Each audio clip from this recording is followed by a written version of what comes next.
अस्सलाम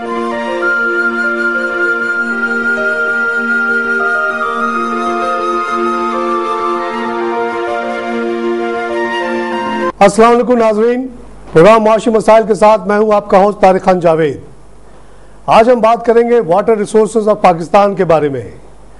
ये प्रोग्राम हम ख़ास तौर से इसलिए कर रहे हैं कि जो पिछले दिनों सुपर फ्लड आए और जिसके तहत बहुत बड़ी तादाद में पानी पाकिस्तान में आया, सैलाब की सूरत में बंदों को तोड़ता हुआ फैला और आखिर में वो समुद्र में चला गया। तो इसने एक नई डिबेट फिर से शुरू की है जो ऑलमोस्ट ऐसा लगता था कि सेटल हो चुकी है। तकरीबन एक इत्तेफाक हो गया था कि टोटल अवेलेबिलिटी ऑफ पानी जो है पाकिस्तान में शायद बहुत कम है। इसी बेसिस पे काला बाग डैम को बनाने की मुखालफत हुई। 3 सूबों ने इसके खिलाफ रेजोल्यूशंस पास किए और आर्गूमेंट ये था कि टोटल रिसोर्सेज ही पानी के इतने कम है कि मज़ीद अगर हम डैम बनाएंगे तो इससे क्या फ़ायदा होगा, उल्टा जो लोअर एरिया के लोग हैं उनको बहुत नुकसान होगा। लेकिन इस सुपर फ्लड ने एक इस डिबेट को फिर से रिवाइव किया है और इस पे फिर हमने बड़ी स्टडी की है और इस सिलसिले में बात करने के लिए हमने आज 2 एक्सपर्ट्स को बुलाया है जो इस फील्ड के पे उनकी बड़ी गहरी नज़र है। आइए सबसे पहले मैं उनका तारुफ कराता हूँ। हमारे साथ तशरीफ़ रखते हैं शौकत खान जावेद साहब, जो कि एक सीनियर इकोनॉमिस्ट हैं और मिनिस्ट्री ऑफ फाइनेंस से मुंसलिक रहे काफ़ी दिनों तक, अभी कुछ दिन पहले रिटायर हुए। उन्हीं के साथ तशरीफ़ रखते हैं बहुत जाने पहचाने सीनियर जर्नलिस्ट परवेज़ बख्शी साहब, जो इस इशू पे काफ़ी लिखते रहे। नाज़रीन, इस फ्लड के तनाज़ुर में हमने स्टडी ये करने की कोशिश की है कि क्या वाकई पाकिस्तान में पानी की कमी रही है। अगर हम एक से 11 साल का साइकिल लेते हैं, ये सबको पता है कि किसी साल बारिश ज़्यादा होती है, किसी साल कम होती है, लेकिन वापडा और इस तरह के दूसरे इदारों ने हमेशा जो बात की है वो 11 साल के साइकिल की बात की है और उनका जो कंटेंशन हमेशा से रहा है कि टोटल अवेलेबिलिटी ऑफ वाटर जो है पाकिस्तान में बहुत ज़्यादा है। जबकि एक पॉपुलर कंसेप्शन जो डेवलप हुआ है और जिसके बेसिस पे सूबे में इतनी ज़्यादा मुखालफत हुई है वो ये है कि नहीं, टोटल पानी बहुत कम हो चुका। इंडस वाटर ट्रीटी की वजह से हमने बड़े बड़े दरिया इंडिया को दे दिए और जो हमें पानी मिला है वो एक्चुअली वो बहुत कम है हमारे इस्तेमाल के लिए और थोड़े दिन में पाकिस्तान जो है ना खुश साली का शिकार हो जाएगा, तबाह हो जाएगा और इसकी मईशत ख़त्म हो जाएगी। आइए हम असलियत इस सिलसिले में क्या है वो जानने की कोशिश करते हैं। ये चीज़ें आम नॉलेज में नहीं है।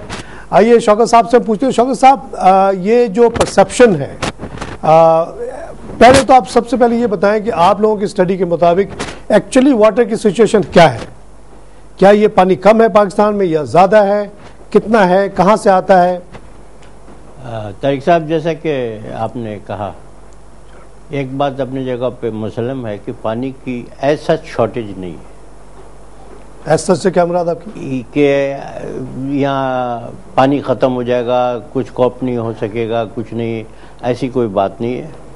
रादर जो स्टडीज़ बताती हैं वो ये बताती हैं कि पानी आपके पास काफ़ी मकदार में अवेलेबल है। ये सुपर फ्लड से पहले की बात है? सुपर फ्लड से मैंने ये नॉर्मल में बता रहा हूँ, एवरेज ये सुपर फ्लड 50-60 साल के फिगर है। हाँ, सुपर फ्लड को तो आप एक साइड में रख दीजिए, ठीक है, उसको हम बाद में करते हैं। इट इज़ नॉट द माने क्वेश्चन इन डिबेट नाउ। तो अभी जो पोजीशन ये है कि आपके पास जितना पानी आता है अवेलेबल है, जैसे कि एक स्टडी है जिसको इंडस बेसिन कहा जाता है, 153 मेगा फिट आता है पानी। क्या मिलियन एकड़ फिट अच्छा। MHF बोलते हैं, और उसका सिर्फ आप 53 इस्तेमाल करते हैं। तो टोटल दरिया में 153 आता है? 153 दरिया से आता है। अंडरग्राउंड वाटर होती है। कितना होता है वो? 41। अच्छा। 13 के करीब MHF आपको बारिश से मिल जाती है। तो टोटल कितना हो गया? 206 के करीब पूरे पानी आपको अवेलेबल है। पाकिस्तान में जो टोटल पानी अवेलेबल है 206 मिलियन एकड़ फिट अवेलेबल होती है एट एवरेज। ये 10-11 साल का साइकिल है, मगर इस्तेमाल जो हो रही है वो सिर्फ 53-56 के करीब। तो बाकी 150 वो कुछ कैनाल सिस्टम में जा रहा है, कुछ सीपेज में जा रहा है, कुछ इवेपोरेशन हो जाता है। तो इतना बड़ा सीपेज कैसे हो सकता है कि एक 25% इस्तेमाल हो और 75% ज़ाया हो जाए? ऐसा तो दुनिया में कहीं नहीं होता। हाँ, कहीं भी नहीं होता, मगर यहाँ हो रहा है। आपका कनाल सिस्टम के जाते जाते 25% तकरीबन कनाल सिस्टम के अंदर जब आप भी भेजते हैं 25 MF ज़ाया हो जाता है। कैसे ज़ाया होता है? वो during the course of travelling. अब आपने वो कच्चा बना हुआ है, उसकी डाइवर्शन सही नहीं है, डीचेज हैं, एवेपोरेशन बहुत ज्यादा होता है, वो पानी ज़ाया होता है, जमीन में चला जाता है, साइड्स में सीपेज हो जाती है, सेमथोर होता है। हाँ, सेमथोर भी हो जाता है। तो अगर आप इसको प्रॉपर वे में मैनेज करें, क्या करें उसको? क्या सीमेंटेशन ऑफ खाल है, वो लोहे का ब्रैकेट्स बना लेते हैं, इवन सीमेंटेशन के अलावा पॉलीथिलीन की लाइनिंग दे करके इसको, पानी वहां से निकल के जमीन में न जाए, जमीन में न जाए। इससे दो नुकसानात होते हैं, एक तो सैलिनिटी, वाटर लॉगिंग, प्लस आपका वेस्ट ऑफ वाटर। ये तीनों ये हो गए। ये बड़े बड़े कनाल जो है उसमें आप बता रहे हैं कि 25 मिलियन एकड़ फीट ज़ाया हो जाता है। बिल्कुल ज़ाया हो जाता है। फिर आगे कहाँ ज़ाया होता है? फिर उसके बाद वाटर कोर्स के अंदर वाटर कोर्स क्या होता है? 3%। What is water course? Water course जो कनाल से जो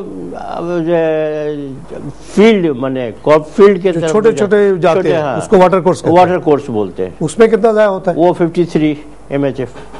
53? हाँ, 25 यहाँ, 53 यहाँ, 75 तो यही हो गया। 75 प्लस फील्ड में जा करके।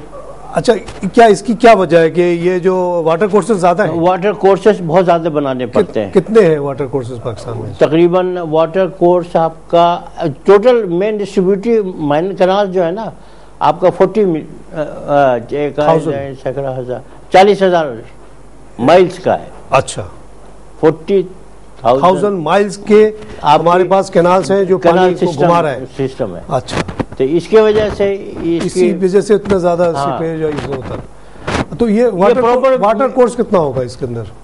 वाटर कोर्स तकरीबन 9 है। हाँ, तो बाकी जो है कैनाल है। कैनाल। अच्छा, आपका जो वाटर कोर्स में भी इतना ज्यादा वेस्टेज नहीं। देखिए, आपका रिजर्वायर जो है वो तकरीबन 3 है।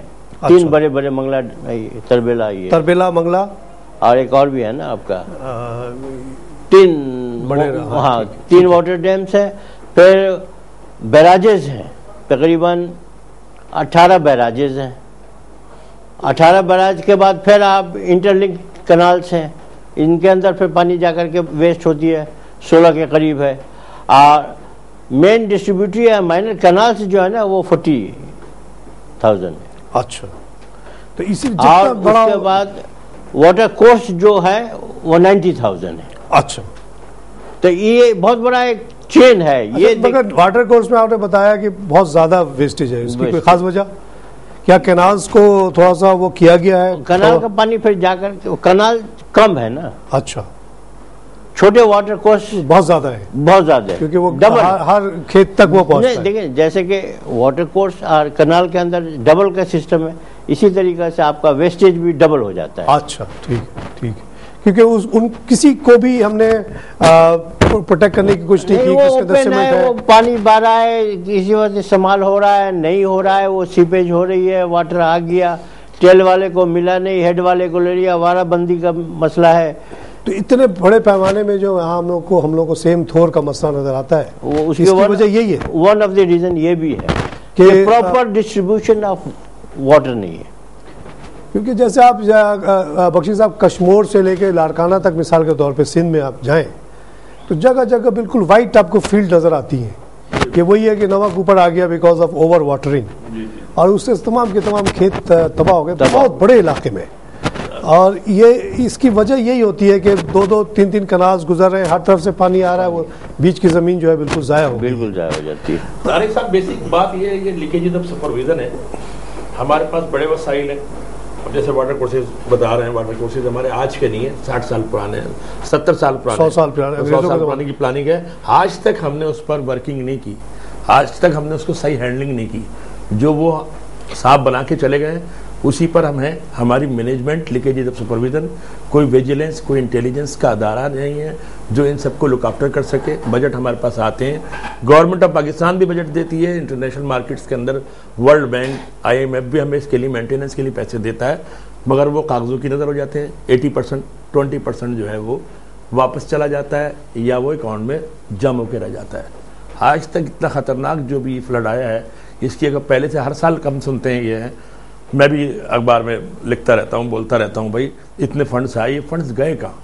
मैं पूरा भी सिंध घूम कर आया हूँ, फ्लड्स के टाइम पे भी वहाँ रहा हूँ मैं अपनी सर्विसेज के उसमें। अगर ये प्लानिंग ये पहले से कर लेते हैं तो आज हमें ये दिन देखना नहीं पड़ता, ना ये पानी ज़ाया होता, ना ये पब्लिक इतनी परेशान होती जो हमारे साथ नुकसान हुआ है।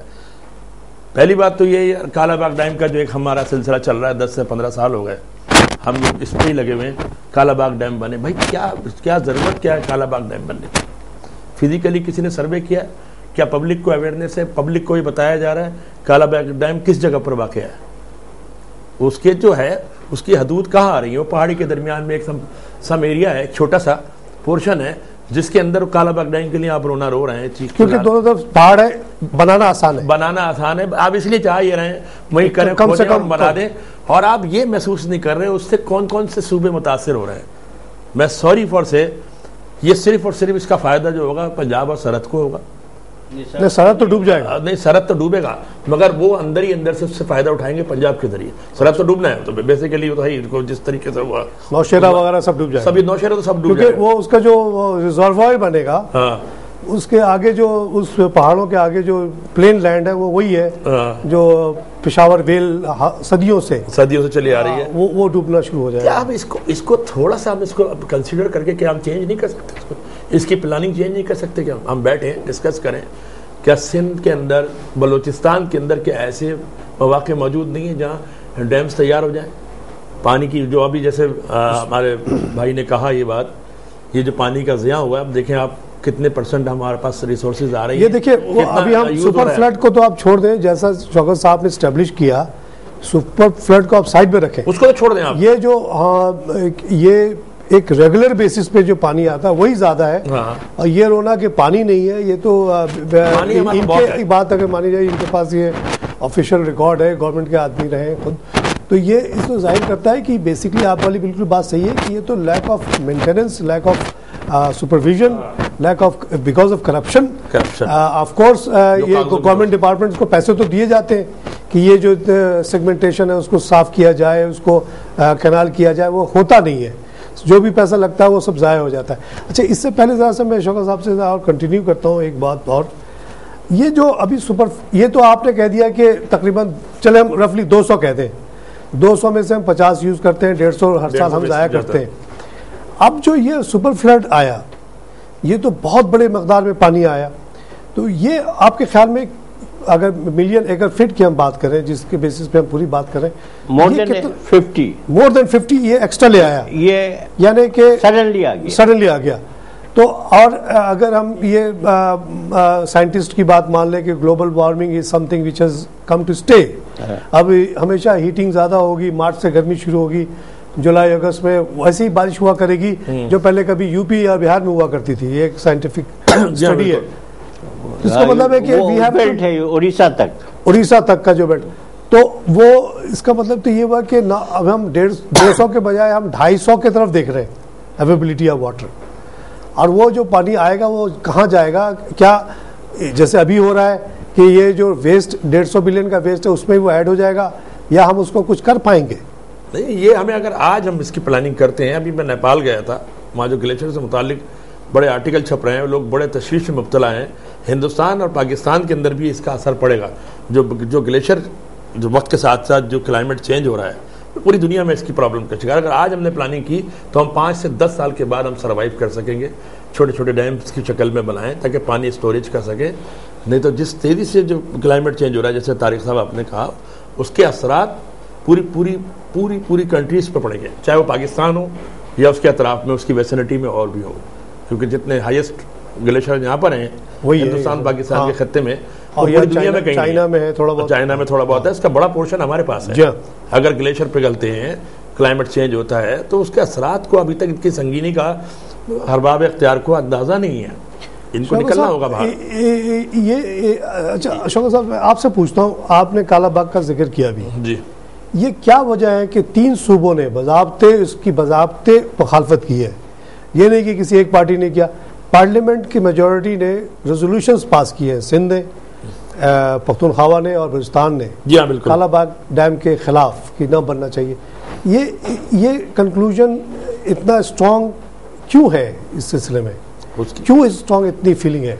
इसकी मैंने आपको बेसिक बताई, क्योंकि जो उसकी वेसिनिटी है उस जगह की, उससे तो फ्रंटियर ये सिर्फ पंजाब और छोटा मोटा जो फाइड है उसके फ्रंटियर के भी छोटे इलाके जो है पख्तूनख्वा को तो इफेक्ट ये होगा कि वो डूबेगा। हाँ डूबेगा, लेकिन ये सिंध और बलूचिस्तान को क्या तकलीफ है उससे? सर बिल्कुल सिंध और बलूचिस्तान को तारीख साहब तकलीफ इस चीज़ की है, जो आने वाला वक्त जो आ रहा है सिंध और बलूचिस्तान में जो आज अभी फ्लड के बारे में जो हम डिस्कस कर रहे हैं, हम असल में बात ये हम बाद में होते हैं, शुरू में हम खामोश होकर आंखें बंद करके मूंद के बैठ जाते हैं। आने वाला वक्त ये बता रहा है सिंध और बलूचिस्तान पे फिर आफत आएगी, जब कोई वहाँ पर इस किस्म का मिसहैप होगा, जैसे मैंने आपको कहा ग्लेशियर से मुताल्लिक है, पानी जब आएगा ओवरफ्लो होगा तो सिंध और बलूचिस्तान को सबसे बड़ा नुकसान होगा। और हमारी खेती अगर जो बचा कुचा पानी है कालाबाग डैम में के हवाले से जो आप स्टोर करेंगे वो हमारे पास नहीं आएगा, वो उधर ही स्टोर कर लेंगे, वो पंजाब और हरियाणा। शौकत साहब क्या ये बात सही है कि कालाबाग डैम को इनिशियली तो ये दिखाया गया कि ये एक स्टोरेज की जगह होगी, बाद में ये पता चला जब डिज़ाइन को गौर से देखा गया कि वहाँ से कैनाल निकल के थल के तरफ भी जा रहे हैं और कुछ जो है मियाँ वाली के साइड पे भी जा रहे हैं और दूसरे इलाकों में भी जा रहे हैं, ये फैक्ट है। इनका मकसद तो बुनियादी तौर पे तो मकसद यही था, मगर इसको इन्होंने रिविजिट किया। इन्होंने ऑफिशियली वर्जन ये दिया कि इससे हम कोई कैनाल्स वगैरह नहीं निकालेंगे, स्टोरेज होगा और पावर जनरेट करेंगे। मगर चंद पहले की कुछ ऐसे शवाहिद मौजूद हैं जिसमें ब्रीच ऑफ ट्रस्ट क्रिएट हो चुका है इन बिटवीन द प्रोविंसेस, जिसके वजह से other provinces are not ready. लेकिन अगर ये सिर्फ अगर पावर जनरेशन और स्टोरेज के लिए होता तो सिंध और बलूचिस्तान को क्या ऑब्जेक्शन होता? कोई पानी आपने वहां रोका, फिर जब जरूरत पड़ी तो उसको छोड़ दिया, ये